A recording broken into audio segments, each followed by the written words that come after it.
আমার স্ত্রীকে আমি এইসব করতে দিব না। ওর ক্ষমতা আছে, করবে, করলে ওকে আমি তালাক দিয়ে রেখে দেব, শেষ, সোজা কথা।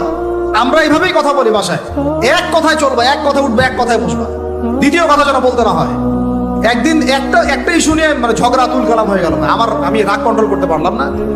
বলছিলাম যে হাত মোজা ভালো করে পড়তে, এইটুক নিয়ে মনে হয় আমি 10 মিনিট ঝাড়ি দিয়েছি, মানে বকা দিয়েছি আর কি। একদম মাথা নিচু করে শুনছে, একটা কথা বলে নাই। আমি আমার পরিবারকে ঠিক করলে কেন কেন আমার মানে স্ত্রী বাইরে যাবে, কিভাবে যাবে? আমি বলতেছি না যে সে বাইরে যাইতে পারবে না, প্রয়োজনে তার প্রয়োজন পূরণ করতে পারবে না, এমন তো না বিষয়টা। বেপরতা এভাবে যাবে কেন?